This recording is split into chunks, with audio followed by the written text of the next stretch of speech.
Good morning, how are you all? Today's lesson is going to be on subtracting integers.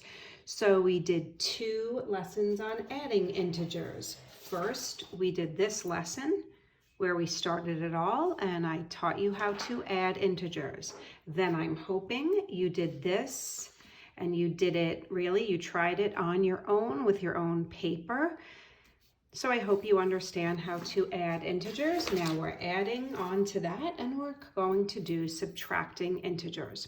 So I've asked you this before all year where I ask that you give this a chance. Watch me do these 8. Please know I'm going to slow this down, make these into word problems, give you tips and tricks. At some point when I'm done subtracting integers, I'm going to make another video where we just practice adding and subtracting together. Okay, this is a concept your 7th grade teachers really want you to understand. So I'm going to do a couple of lessons to make sure you do understand it.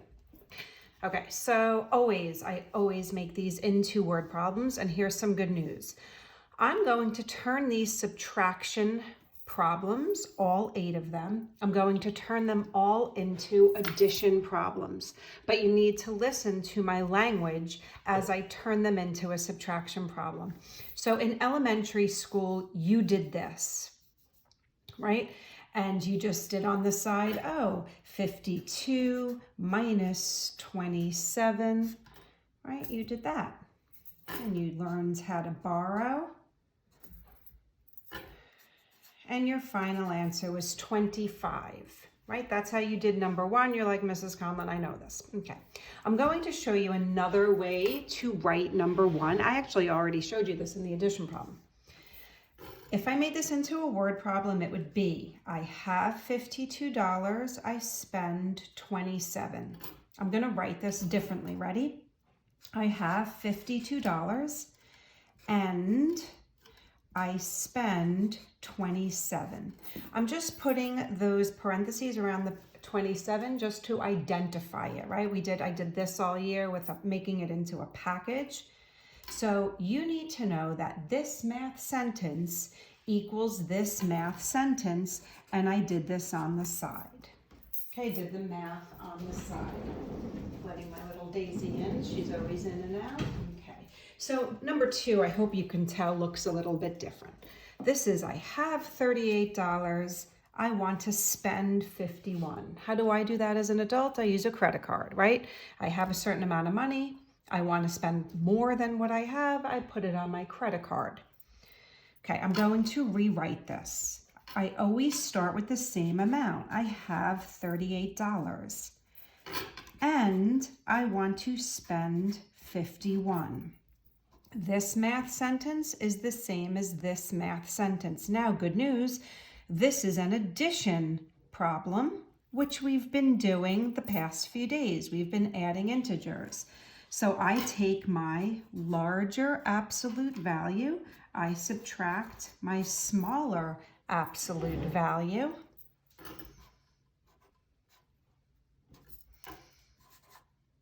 and I get that I owe $13. I took my subtraction problem, I made it into an addition problem. These two mean the same thing. We did addition, adding integers already. I did my work on the side, and that's my final answer. Here's my warning to you in the future. When I give you problems like this, they look so easy. I see kids rush through these, get a lot wrong, and then say, I don't get it. My advice is always slow it down, make it into a word problem with money. Look at number 3. I have 14. I'm going to spend 32. How do I do that as an adult? I use a credit card. How do you do that? You borrow money from your parents or a friend. So again, I start with the same. I have 14 and I spend 32. Okay. I take my larger absolute value, my debt, right? I subtract my smaller. I do my math on the side, and in the end, I owe $18.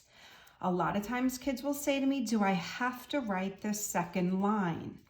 and they don't write the second line and they get it wrong and they're not sure why they got it wrong. Okay, so my advice is to follow all these steps. If you look at number 1, 2, and 3, do you notice I started with money, I started with money, I started with money? Here I'm starting in debt. This means I owe $27. I want to spend, right? Isn't that what a subtraction sign is? I want to spend another 8. Watch me rewrite this as an addition problem. I owe $27 and I want to spend another 8. Okay, so here I am combining my debt, right? I owe 27, I'm combining that I owe 8. So all together I owe $35. Okay, we're going to try 3 more. I'm going to ask you to be open-minded and really listen as I explain this and really listen as I make this into a word problem. Like number 4, I started in debt. Number 5, I'm starting in debt. I owe 46. I want to spend 18. I owe 46 and I want to spend 18. I have debt and I have debt. I am going to combine my debt and all together my debt is going to be $64. Okay, I started in debt. Here I'm starting with $82.